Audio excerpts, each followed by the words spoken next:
Good evening, and welcome to our virtual Spotlight on Sports featuring Caron Butler. My name is Thomas KLINE. I'm the Vice President for Institutional Advancement at Carthage, and I'm pleased to kick things off this evening. And I will return later to facilitate the question and answer portion of the event. We are delighted to have you join us as we welcome Mr. Butler, who joins our esteemed list of former guests for this series, which have included Peter Feigin, President of the Milwaukee Bucks, former president of the Chicago Blackhawks and Cubs, John McDonough, and Craig Leopold, owner of the Minnesota Wild. I would note that the latter two are proud parents of Carthage graduates, and we have greatly appreciated their close partnership in developing our sports management programs. Tonight's program is the latest in a series of successful virtual events we have hosted over the past 8 months, and we are excited by the level of interest expressed by our on-campus and local community. We welcome your questions and ask that you utilize the Q&A feature located at the bottom of your screen. And when submitting a question, please include your name, class year if applicable, and relationship to the college. Thank you. At this time, I would like to welcome Carthage College President John Swallow, who will introduce Mr. Butler, as well as this evening's moderator, Professor Greg Barron, who directs the Masters of Science programs in Sports Management and Business Design and Innovation. Good evening, President Swallow, and welcome. Thank you, Tom. And thank you to everyone joining us at home, from work, and on campus. Tonight, I have the extraordinary privilege to introduce two-time NBA All-Star, author, entrepreneur, philanthropist, and media personality, Caron Butler. There's really no putting it any other way. Caron Butler is an inspiration, a powerful example, a man who's built an incredible life, overcoming adversity, defying the odds, and never shying away from the next challenge. From his youth as a gang member in the Bell City of Racine, Wisconsin, he has become a 21st century Renaissance man, an accomplished professional athlete, a dedicated community leader, a formidable businessman, and a devoted humanitarian. In October of 2015, Mr. Butler released his first book, Tough Juice, My Journey from the Streets to the NBA, where he shared his incredible journey from Racine to ultimate success in the National Basketball Association. Mr. Butler's troubled background on the streets of Racine's South Side eclipsed, for a while, in his own eyes, his potential as a standout basketball player at Racine Park High School. Leaving Racine for elsewhere, much less playing professional basketball, seemed out of the realm of possibility. However, Mr. Butler credits the adversity that he experienced as a young person for providing him with the motivation to see potential where he had not before and transform his life. One of the most defining moments of his life was watching his mother's eyes as he rode away in the back of a squad car, the last of 15 times before he turned 15 years old. But the important thing was, he was not done. After seeing his mother's pain, he knew he had to change. And with a renewed enthusiasm and a hunger for success, he flew to Maine to attend Maine Central Institute. There, he polished his game alongside extremely talented teammates, and he earned a scholarship to play for Coach Jim Calhoun at that legendary Big East powerhouse, the University of Connecticut. While at UConn, he earned the 2002 Big East Conference Men's Basketball Player of the Year. But again, he was not done. He entered the 2002 NBA draft and was chosen as the 10th pick by the Miami Heat. And from there, his NBA career continued, crisscrossing the country. After 2 seasons in Miami, he was dealt to the Los Angeles Lakers, spent a year playing with Kobe Bryant, before he was subsequently traded to the Washington Wizards. During his 14-year career, he played for the Dallas Mavericks, the Los Angeles Clippers, the Milwaukee Bucks, the Oklahoma City Thunder, the Detroit Pistons, and the Sacramento Kings. Mr. Butler retired from the NBA in 2018. But again, you know where I'm going. He was not done. He's become a businessman whose burgeoning interests include restaurant franchises, tech investments, and an ever-growing real estate portfolio. His knowledge and articulation of the game of basketball has led him to a second career as a commentator and analyst for ESPN and TNT. He's also the host of his own podcast and co-host of a Fox Sports radio show, The Chris and Caron Show. And Mr. Butler is a powerful activist, particularly focused on racial injustice. He's appeared on CNN to promote LeBron James' More Than a Vote campaign, and he's taken on a role as a board member at the Vera Institute of Justice. Mr. Butler also hosts the One-on-One with Caron Butler interview series on the NBA Cares YouTube page, where Caron discusses social justice issues with everyone from NBA and WNBA players to politicians and team executives. Mr. Butler has been repeatedly recognized for his outstanding work in Racine, where he spends time regularly. In 2019, Mr. Butler helped lead a Juneteenth celebration on the South Side, during which 21st Street, that street where his basketball journey began, was rededicated as Caron Butler Drive. Mr. Butler is also extremely active with organizations that specialize in youth outreach, particularly in his hometown. He's made it a point to improve the relationship between youth and law enforcement officers across the country and place a focus on the importance of communication. He can also be found giving back on the holidays with toy drives at home and abroad. Above all else, Mr. Butler is a proud father and dedicated husband, and his motto is family first. Thank you, Caron, for making time to meet with the Carthage community this evening. I know I speak for all of us on this call in saying that we are thrilled to learn more about your journey. Our moderator this evening is Program Director for Business Design and Innovation and Sports Management, Greg Barron. After an illustrious career at SC Johnson, Professor Barron joined the Carthage College faculty in 2017. Greg, please take it away. Thank you, President Swallow. Caron, we are so excited to have you here this evening, and I want to review a little bit of our game plan. So we've got about an hour together. I want to ask some general questions first, then we have to explore your college and MBA career, learn a little bit about your entrepreneurial activities. Then we absolutely have to chat about your new role as the assistant coach of the Miami Heat. That's going to be amazing to hear. I think we're going to be the first ones to talk to you about that. And then, as Tom mentioned, we're going to have time for students to ask you some questions. So let's start. Let's go back to your childhood. As we just heard from President Swallow, you grew up just a few miles north of Carthage. You're just up the road. But you had a real challenging, troubled youth. You use the word pivot a lot, and you were able to pivot into a really positive direction. Can you isolate that moment for us where you made that pivot? What was that all about, and how did you get on this track from now on? First and foremost, it's a pleasure and honor to join you guys today.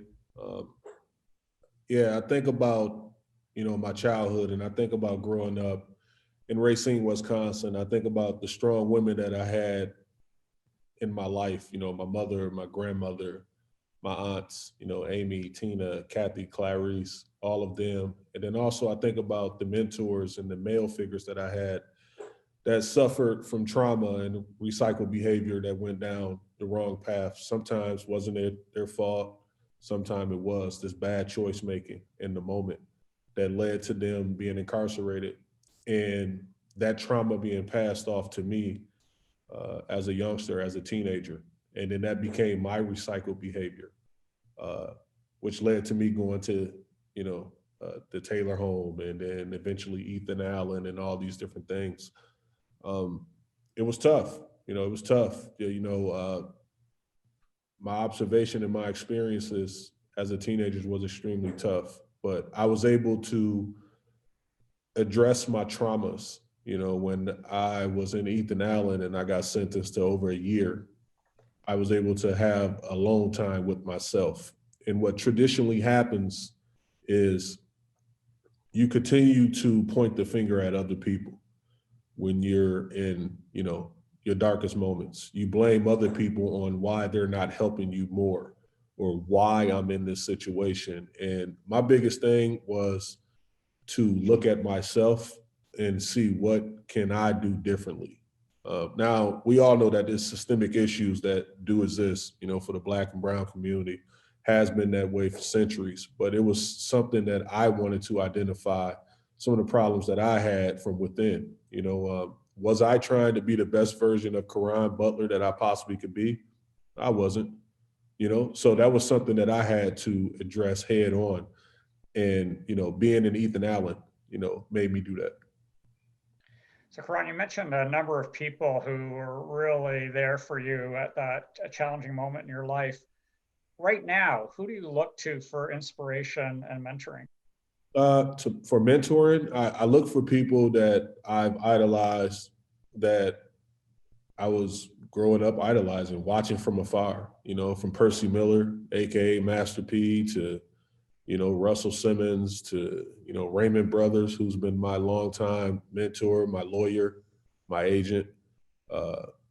We have people from home that I look up to as well and respect dearly, ranging from, my old coaches, Watt Booker, Chris Rude, a successful businessman that, we conversate and I bounce ideas off him.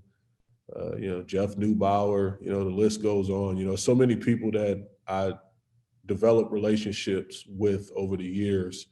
And, when when you're in that gray space, in that gray area, you just, it's certain people that you trust their opinion. So Caron, where did you get this competitive drive and this incredible motivation from? Where's the source of that? I look into the strong women of my life. It goes back to, my grandmother and my mother and my aunts. They taught me how to be successful. I am we speak because we're from the South, but I'm a mixture of gumbo. I'm a little piece of all of them. That's exactly what I am. And they taught me how to be successful through some of their triumphs and then some of their, dark moments. And I'm a mixture of all of them, wrapped in one. And, I've got and fell in love with, just being the better version of myself. I'm always trying to be better. So Caron, what's the best piece of advice you've ever received? Wow. I remember someone came to me, a lawyer, 20 years now. He said, the roar of the crowd is not for you. It's for what you can do. And when you can no longer do it, what you can do, they'll be cheering for someone else. That was a huge eye opener for me, basically saying that life after basketball is something that you have to focus on because you can't do basketball forever. Right now they're cheering for you, but your second act, you have to find your happiness and your space, and you have to cheer for yourself in that space. And I found something that I was passionate about in my second act. So when you think back to your family, and President Swallow mentioned your mantra in terms of the family being your foundation, what attributes or values are you instilling in your children? Man, I think first and foremost is the importance of love and togetherness. I think that's extremely important. And also just, the legacy part of it. It's important for me to teach my children the little big things. And I hate to say sometimes we say the little things, but the little things are like the massive things.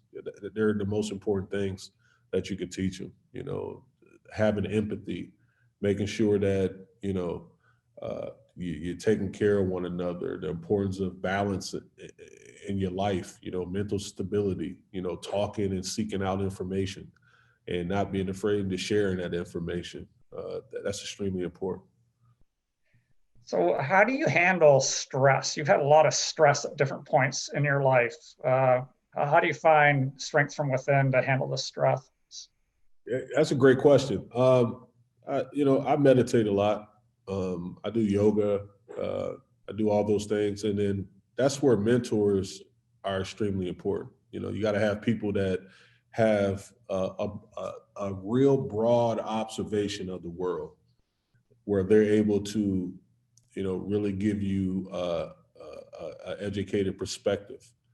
And, I think it's so important that you don't let that energy live within, because that could become an illness that's uncontrollable.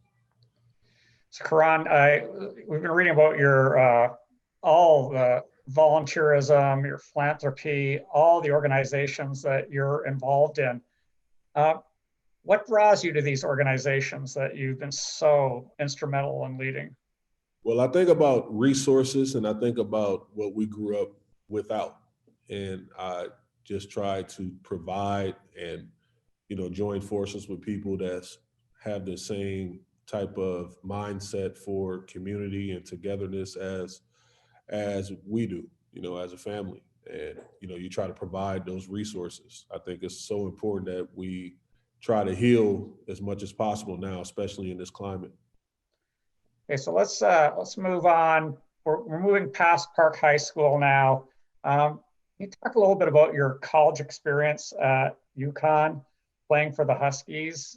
You had an amazing run there. Your sophomore year was spectacular. Let's talk a little bit about that period in your life and what you learned from that.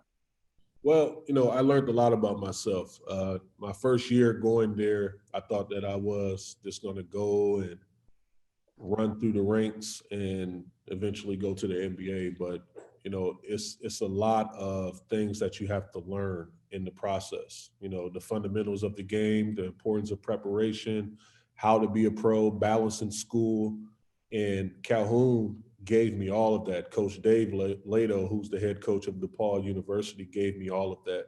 They poured into me with so much insight of, how I can improve as a basketball player.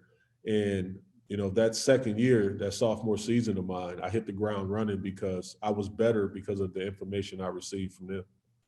So was there, what moment did the light bulb go off and you thought, I have the potential to play in the NBA? When did you realize that you had that talent?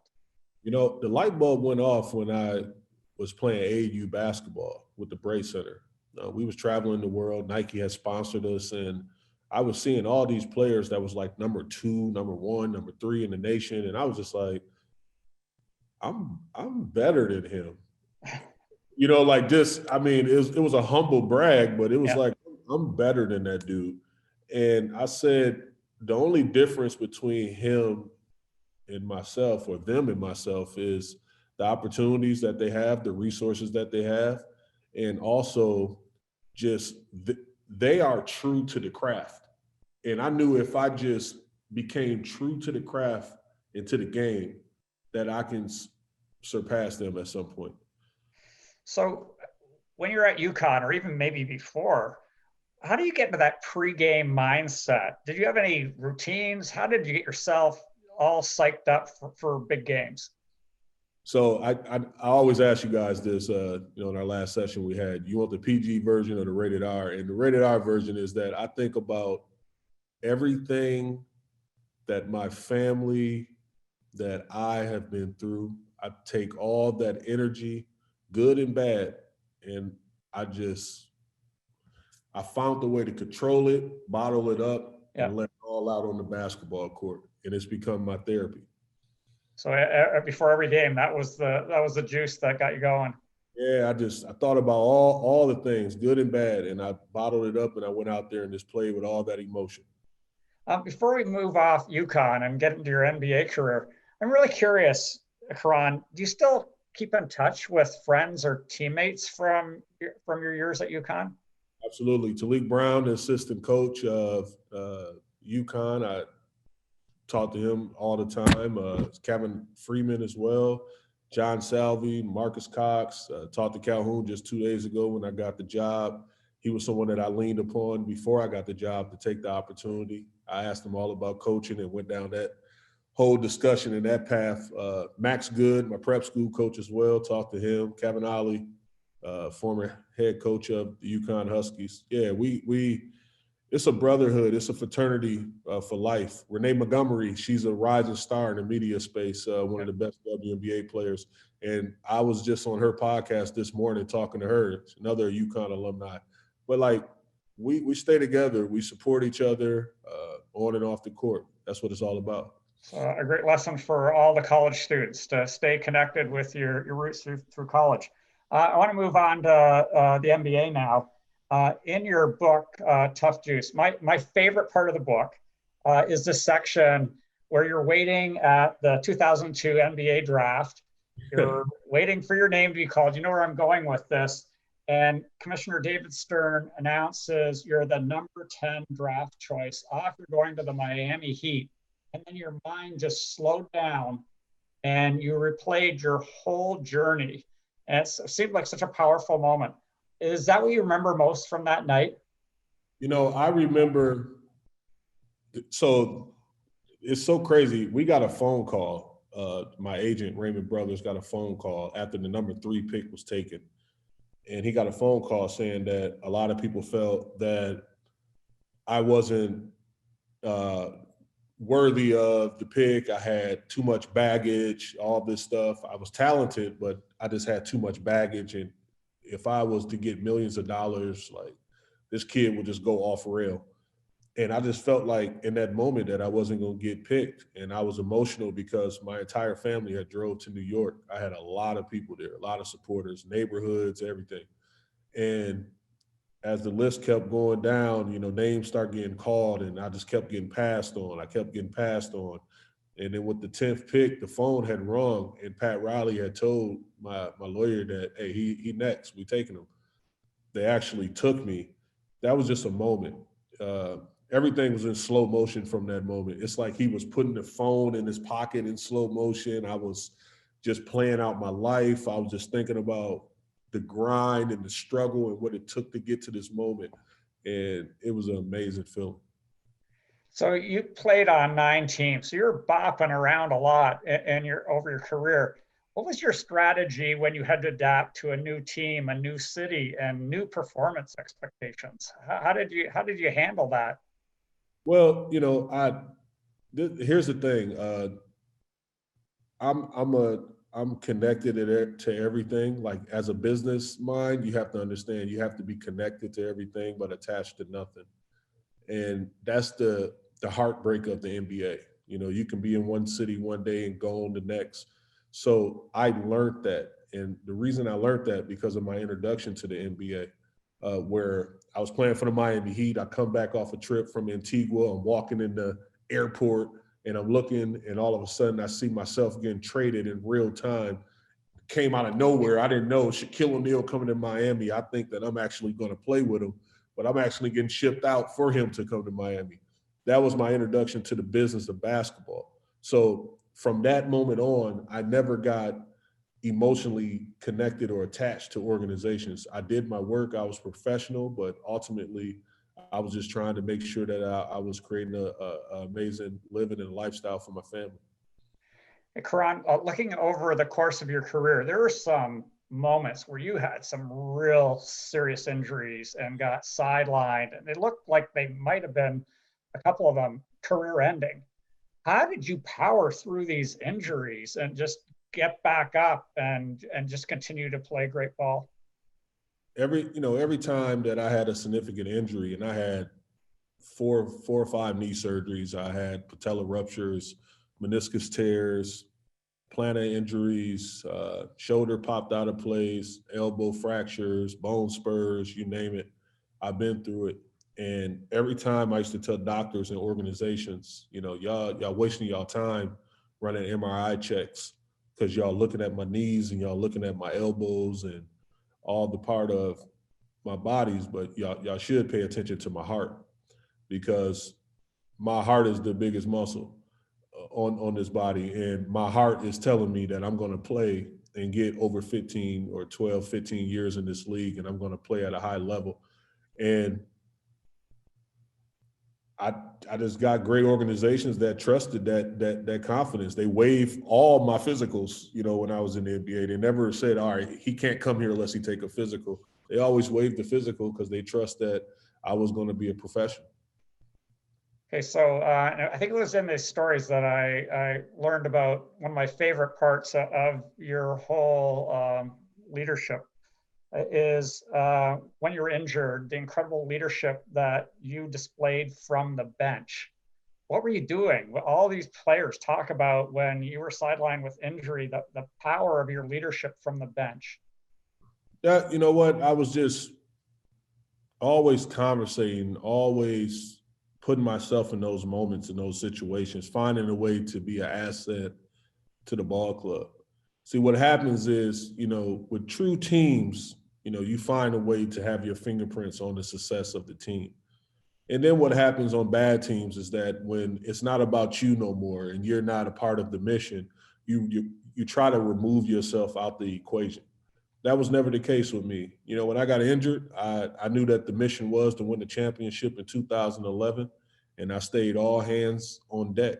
And, my teammates to this day, they love me for it because I could have easily pivot out of that space and said, it ain't about me no more. But that's the beauty of camaraderie and, sacrificing for the bigger cause. And I wouldn't trade nothing for it. Okay, so as we talk about teamwork, I want to ask you a question. And to think of some of the folks that you've played with, some players, and I'm not talking about their basketball skill. I'm talking about their character as human beings. Who are some of the standout players that you got to compete with who you just looked at them and said they were all-star from a character standpoint? From a character standpoint, my late great brother, Kobe Bryant, a lot of people never got the opportunity to see behind the curtain on the human being and the person that he was. I know more and more stories came out after the tragic death of, him and his daughter and the 7 others, but he was just a special person. He really was. And he was a mentor to me, even though we was close in age, but he was a real confidant. I miss him dearly. But, the things that he used to do, the sacrifices he used to make for the people that he loved to be successful was just, speaks volumes about who he was as a person. And there's so many other guys like Chris Paul and Dwayne Wade, and I can go down a list of guys that just was different, that always had empathy and was authentic and wanted just to see people be better. But that short list of guys, he's at the cream of the crop. Okay, thank you, Caron. So we've all got a Zoom room full of sports fans here. We've all been watching sports over the past few months with not very many fans present.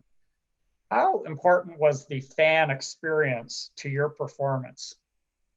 You know what? It's extremely important when you're playing at home because I think you feed off that energy. Like, it's momentum swings. If you go on a 6-0 run, you score 6 points, the other team don't score, you get on the fast break, dunk the basketball, you take that energy into the huddle and you feed off that. So for us not to have fans and be able to play in fans and had to participate in the bubble, I thought that was, just a huge blow to our game. However, the visual presentation that the NBA had provided was just remarkable. Creating a bubble, spending over $130 million to create the bubble, having not one positive test inside the bubble, and still being able to have live entertainment. We created a wheel in the cycle that many should, imitate. So a lot of college students, a lot of my students at Carthage have been really unable to play I teach seniors, play the final season the way they would want to, and talk very candidly about struggling with their athlete identity, are concerned about that after leaving college. Did you ever feel part of your identity was missing after you retired from the NBA? No, because here's the thing. I played in it so long that I was able to make the transition, right? I was able to be and become who I was. I think that a lot of times when your career is cut short due to injury or you're not able to fulfill out your dreams and things like that, you live with regrets or, shortfalls like, what if? Like, this could have happened. What if that could have happened? All the what ifs. But I was able to have longevity in the space where I exhausted the space and I was able to make a seamless transition.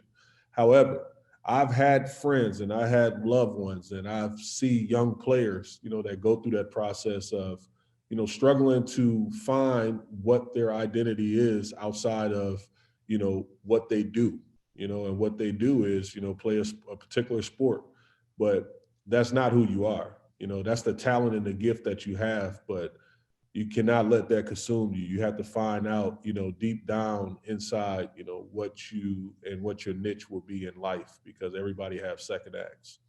So your second act has been really cool, right? With entrepreneurial activities and running a slew of Burger Kings and being an analyst of college basketball and the NBA. What skills did you learn in the NBA that you're able to leverage into your business career? Well, that's a great question. I think a lot of people think that you have to be the star all the time and you have to be in front of everything. You have to learn how to be the wallpaper in the house. You have to learn how to play multiple roles. You know, I played on teams where I was the star, and then I played on teams where I was the B player. I played on teams where I was the C player. I played on teams where I was the guy that came off the bench first, and then I played on teams where I got a whole bunch of DMPs that did not plays and had to wave the towel. So all those experiences and all those different roles that you know embrace in sports, they prepare you for life. They really do. They prepare you for life. They teach you how to be diverse. They teach you how to be, to adapt to different situations. And, you know, throughout the course of my career, throughout the course of my business life, I've learned to, adapt to a lot of different things. In 2017, you joined ESPN as a full-time college basketball and NBA analyst. How did you get involved in broadcasting, and did you really enjoy that role? I really did. The opportunity came about back in 2008. I sat down with Phil Chenier, a legendary Washington Bullet player. And I remember having an hour conversation with him, and it didn't even feel like it. I felt like it was just like 5 minutes. He was like, yo, we've been going for over an hour. But it was the first time for me personally that I put my guard down and I just had like an open conversation and discussion. That's because when I looked across, I saw someone that looked like me and someone that been through the grind and the struggle like I once have. So we had a real authentic discussion and conversation. So fast forward to, 2017, 2016, 15, like I wanted to get in that space because of the energy that I felt in that moment with him. So I started making that transition. I started going to, Syracuse Broadcasting School. I start taking advantage of these programs that the NBA provided, and also on my own, outreach, so I was able to, be ready for the moment to make that transition. Okay, so everything seems to come full circle, right? I feel like we're in the moment. We're getting the scoop with you right now, Caron, on this new assistant coaching job. For everyone in the Zoom room knows that there were rumblings on Friday. We saw confirmation just on Saturday. You still hold rookie records with Miami Heat. How long has this been in the works? How long have you wanted to be a coach? Well, I think that, my broadcasting career took on a life of its own. I was able to go off and win, an Emmy Award and produce some content, create some shows, and do some different things. And I couldn't move out that space because I was just trending in the right direction. But Coach Spoelstra and the Miami Heat organization reached out. And, the first time they reached out, I was under contracts. The last time they reached out after this finals appearance, I wasn't under contract. And it was a great opportunity. And it was clearly security. And it was just an opportunity to be a mentor and be in that coach position. And I was just like, man, you know what? I'm all about what's next. And I'm not afraid to pivot in any space. And I love a challenge. And I feel like it was time for me to do that. Here we go with another pivot, right? So what are some of your goals for this new role? Oh, man, to continue to pour into these young men to, help them be better versions of themselves. Some of their strengths, I'm going to help them get stronger at, and some of their weaknesses, we're going to polish. They're going to help me. I'm going to help them. I'm not going to pretend or assume that I know anything, but I will get the answers. And I know that it's a rapport and it's a mutual respect with the young folks that we have on roster. So I'm just going in there to work and be an asset to this organization and be an asset to my players. Okay, I have one more question. This is probably my most important question. Then we're going to turn the floor over to students who are anxious to talk with you, Caron. On August 26th of this summer, in Game 5 of their first round series with the Orlando Magic, the Milwaukee Bucks boycotted their game. And the sports world came in line behind them. Can you talk a little bit about how professional athletes, both current and former, can continue to push for social justice and healing in this country, especially around race and LGBTQ rights and immigration rights? Well, I thought it was strong. I thought it was powerful. You know, I took the entire Milwaukee Bucks team to a Sturdivant Correctional Facility. And that happened, you know, probably a day before they played the Los Angeles Lakers. It was one of the biggest games of the season. My little brother, Giannis, George Hill, all these guys, they come in, they had the experience. And then right after the game, after they beat the Lakers, all they could talk about was not the game. They was talking about the experience of seeing people that was part of systemic issues and systemic oppression.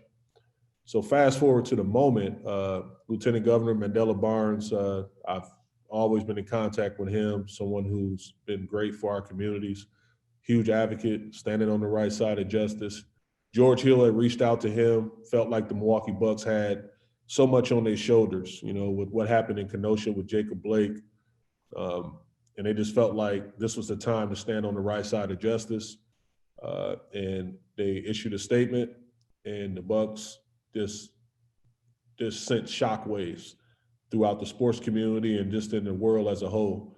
And I was so proud of those guys because, you know, we felt like the messaging and all these different things of all the isms that we live with every day was going to fall by the wayside once the guys went back inside the bubble and started playing basketball. We felt like everybody was just like, look, what's happening out here in the world, all the protests, all the hundreds of years of oppression is just going to fall by the wayside. But the guys took it upon themselves to show a great deal of leadership, and they sacrificed a lot. You know, brands and certain corporations did not like it, but the Milwaukee Bucks stood on the right side of justice. LeBron James, More Than the Vote campaign, National Black Voter Day, all these different things was formed from that moment and that energy. And I'm just so proud of these young guys in the association for doing all the things that they did, you know, to move the needle on social change. Thanks, Caron. I'm going to now ask Tom to come back. Tom, if you could moderate our discussion. Caron, we have a whole series of students who are looking forward to having a discussion with you. It's over to you, Tom. All right, well, thank you. And so let's start with Jake PATZELT, class of 21, marketing and management major, and also president of Carthage's newly established sports management club. Jake, the floor is yours. Thank you. Caron, thanks for your time. Also, Professor Barron, thank you very much for putting this all together. Caron, my question is this. Professor Barron mentioned your multiple business ventures you're associated with. My question was, when you first started out with exploring the business world, what challenges did you find right off the bat, and how did you face those challenges? Well, I think that, you know, when you become first generation riches and you're trying to obtain wealth and you're trying to, you know, preserve your capital, in the business space is always tough because you look at it like this. People assume, or whoever who never had access to capital are telling you all the wrong things to invest in, you know, because, you know, they're not seasoned in that space. So what I wanted to do was, you know, find people that was extremely educated in that space, that built capital funds. I knew that I had access to money, and I built my own capital fund. And then I started learning about late stage and early stage companies. I started learning about high risk and low risk.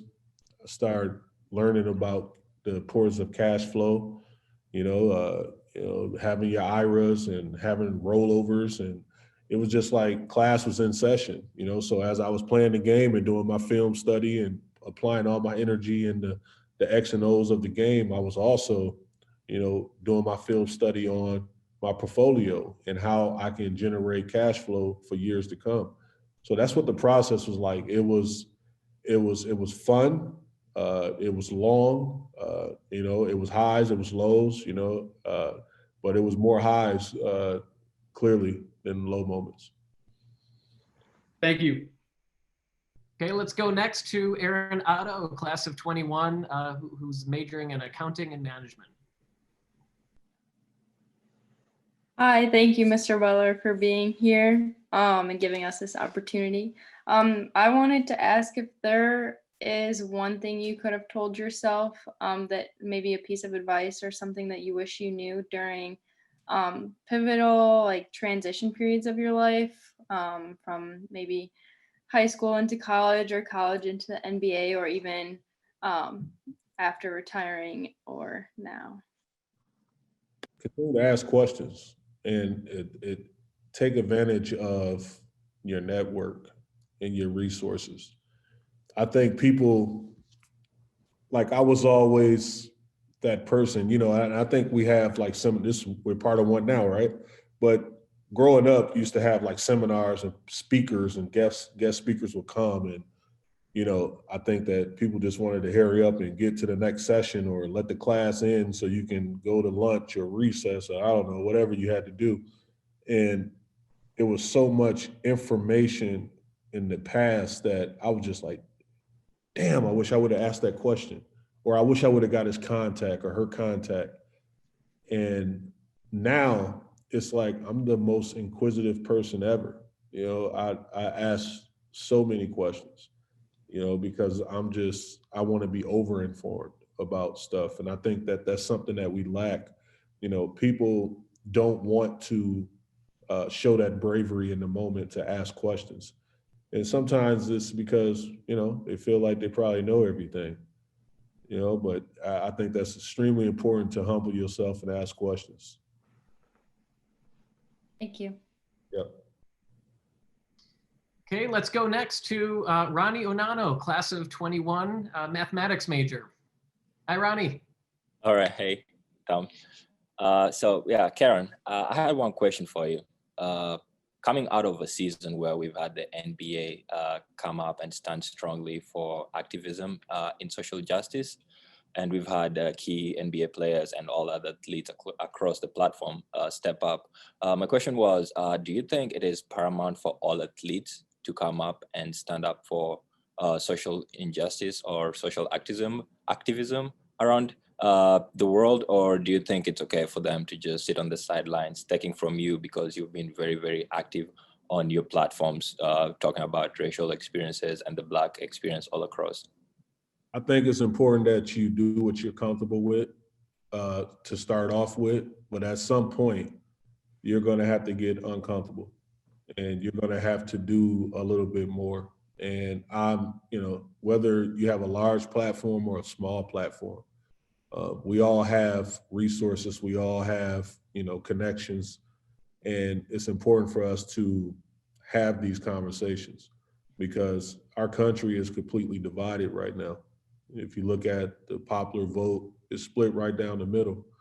I don't, you know, whether you're left or right, you know, everything I've done was bipartisan. You know, my main initiative was to get people to just get engaged in the conversation, get engaged with the process, and make sure you exercise, you know, your constitutional right to vote and drive change, you know, whether you vote left or right.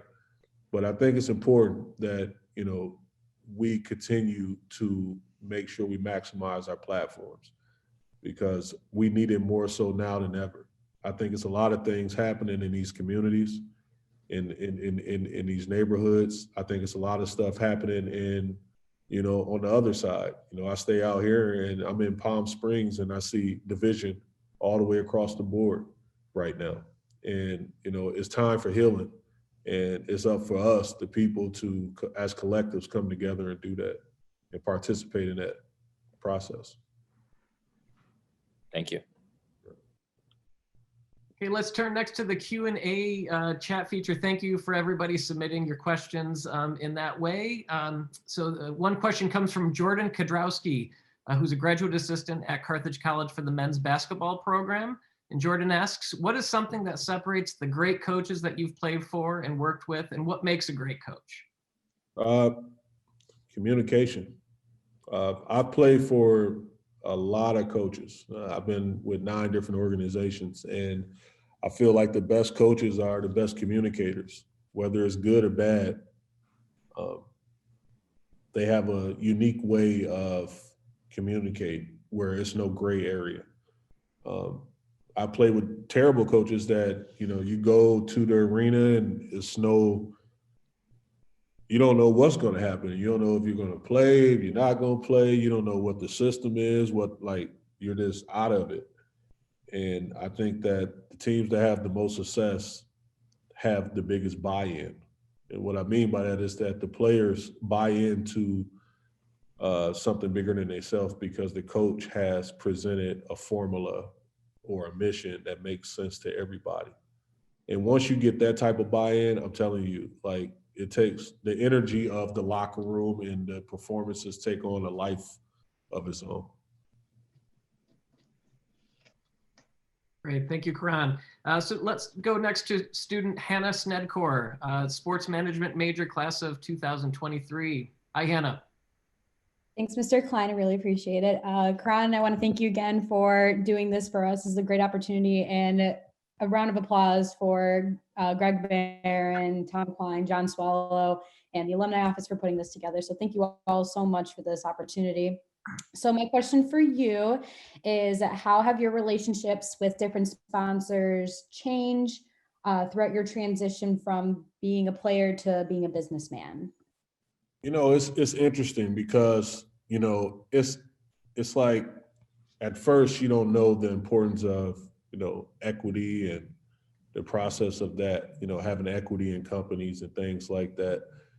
The talent is usually the one-off. Corporations and these private institutions may come and be like, you know what, we need a carrot. We need somebody that can draw in traction, and we just gonna pay that person to sell this product. But I feel like the relationships with corporate has changed significantly because, I'm more educated and I'm more, it's not like you're taking the low hanging fruit anymore. It's like, no, we have to have a real discussion. Do I like this product? Where do this product live at? All right, what is the evaluation of this product? Is it capped out yet? What is the upside? And then you invest in this thing and then you make sure that you have equity in it. Those conversations are the new conversations of the new wave athlete because you're exposed to so much information. If you've seen the bad contracts and the deals that have went sideways in the past, and guys are just extremely educated now, they're more informed. Thank you so much. Yep. Okay, let's turn next to PT BOEYE, class of 2022, management and marketing major. Hi, PT. Hi, thank you very much. What does your preparation look like before you would start a broadcast? Wow, that's great. So I would have, I hire someone that, retains like a lot of information, an analytical guy, I got a researcher. And, the night before I would have a pre-production meeting where I would sit down and just talk about all the things that I got in my head. So we call it the think tank. And what we do in the think tank is we throw a lot of stuff against the wall and we see what sticks. And I would be like, all right, LeBron James, we got to talk about him. Throw that on the wall and see like what are people talking about and what are people not talking about, and let's give it a different evaluation through our lenses of what's happening. And we just throw other names out, the hottest teams, the bad teams, the future of those teams, and then you trim it all down. And then when you get to the point of, what you really want to say, you go into the next morning and, I have a conversation, a general conversation on. We was doing via Zoom calls back then. We would just sit down and have a discussion or debate like we're already hosting the show, like just like a rough run through, and be like, yeah, that sounded good. That was a good talking point right there. Okay. And then when you go live, it's kind of like we already got the reps in, so we're just doing it all over again. Thank you very much. Okay, let's turn next to Mason Yee, class of 23, management major. Hi, Mason. Hi, thank you. First, I'd like to say thank you for speaking with us. It's a good honor. My question is, from a player's perspective, how do you view the front office? Did you like or dislike the front office? Were you able to make friends in the programs you were a part of? You know what? It's crazy because the reason I'm coaching and the reason because I'm in this position that I'm in today is because of a great organization with a great front office that still remains the same. Back in 2002, Mickey Erickson, who now his son is probably going to take over the organization at some point, but he was just a kid and he did my new deal, you know? So we have great organizations that's family ran that have the importance of, you know, relationships in them and understand all of that. And then you have different organizations that just look at, you know, guys and the front office look at individuals as just numbers. They look at them as salaries in the cap space, you know, so it's different things. I experienced it all, you know, from the good and the bad, but I will tell you that it's very few organizations that's ran that have personal connections with the talent.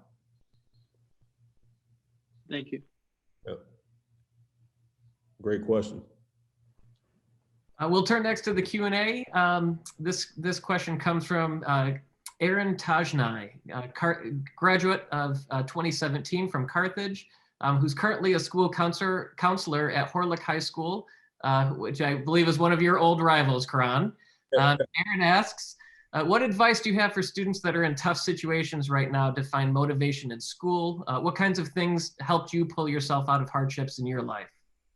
You know, I think having mentors is important. I think it's extremely important. I think it's great to have people that have a different observation on our reality, that can see the world through a different lens. You know, I'm 40 years old, and a 20-year-old just can't possibly see the world the way that I can see at, you know, my age. So I think that type of insight is extremely important. But I also think because of, you know, mental health and all those things that we struggle with, you know, especially in the midst of a pandemic, it's tough right now. It's a lot of things that you can get caught up with that could become rather depressing and deflating. And I would say is, you know, make sure that you're mentally, you know, getting the proper nourishment that you need, you know, on a daily. Do things that you enjoy. I don't know if it's reading a book, if it's getting outside, if it's riding a bike, if it's going to do some type of activity, if it's speaking to loved ones, if it's, you know, doing yoga. I mean, find a way to, you know, get your therapy mentally, because that's so important right now. So on that theme of mentors, we have a question from David Woodrow, who asks, what is the best advice you got from Kobe Bryant? Now what? That was the best advice I ever got from him. You know, never settle, you know, in rest in your, you know, accomplishments. And what I mean by that is, you know, one of our last conversations that we had, I did something. I think I won something, I don't know, a book award or New York Times seller or something, the bestseller thing or something. And he was just like, yeah, I know you probably over there smiling, but now what? Now what you gonna do? You know, he always inspired me and motivated me to be a better version of who I am. And that's the way I continue to look at life. It's like, now what? When you make an accomplishment, that's a checkpoint. That's not a goal. It's just a checkpoint. The goals are checkpoints, and that's not the mission. I'm on a life mission to continue to be better and continue to inspire and motivate. And he instilled that in me, you know, not just from what he was saying, but what he was living and what he was true to. And, you know, that legacy will continue through me. Okay, thank you. I think we have time for one more question, and this comes from student Katie WACHOWIAK, class of 2022, a marketing and management major. Hi, Katie. Hi, thank you for taking time to speak with us today. My question is, how different do you think coaching in the NBA will be from playing? And do you think it will be hard to go back to the NBA as a coach, or will there be an advantage because you've been a player before? Yeah, I think that any job like this is going to be hardships. It's going to be hard. The thing that has helped me is that I've visually seen myself in that space already, and I've been properly training myself for that transition for quite some time, just in case the opportunity did present itself. That's something that I'm excited about. It's going to be difficult just because as a former player, there's certain things, certain nuances of the game that has changed and that is different, but it's a lot of things that do remain the same. And it was good for me to unplug and just watch from a different lens. And my observation of how I can be an asset to this organization and to these young men, I know exactly how I can plug and play. So that's what I'm looking forward to doing with the Miami Heat organization. Thank you. Great question. So Caron, is there anything, any closing thoughts you'd like to give before President Swallow closes up this evening? I just, really want to thank you all for this opportunity and give me an opportunity to share some light and some sort of wisdom from my perspective and things that I've been through and what I've experienced. And my message, I posted something that I seen that Steve Harvey had, it was a video Steve Harvey had put up, and it kind of resonated and it stuck to me. And to the young people, to the young people that's trying to go out there and change the world, to inspire, to move the needle on change, to be the best version of themselves in the future. This was the message that I took from it. It's like my real life is tucked away in my imagination. So really find what your niche is, really find what you're passionate about, and go out there and make it happen. Go out there and make it happen. And just know that you can be and do anything that you put your mind to. I'm a living testimony in that. And that's why I like to provide time to share platforms like this, because there's so many times that you feel like stories like this don't happen, or it's kind of far-fetched, or it only happened in the storybooks and it's somewhere created or manufactured. But this is real. I am not supposed to be sitting here in front of you, as they would say, but I'm here. And I hope that you're inspired and you took something away from this discussion. Be blessed and stay safe.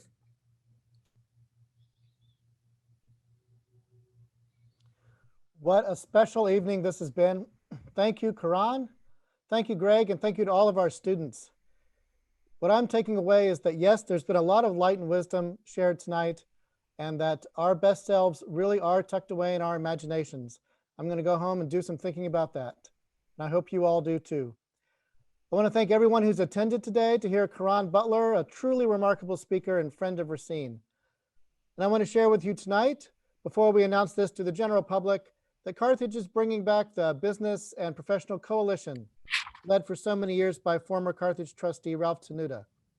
And at the inaugural event, I will be delighted to introduce our guest speaker, Damon John, co-star on ABC's Shark Tank, two-time New York Times bestselling author, branding expert, founder and CEO of FUBU. Mr. John will discuss his commitment to entrepreneurship and share his expertise on setting goals and being self-motivated. That will be a continuation of what we've already heard tonight. That event will be Tuesday, February 9th at noon. Please join us. Registration will open in January.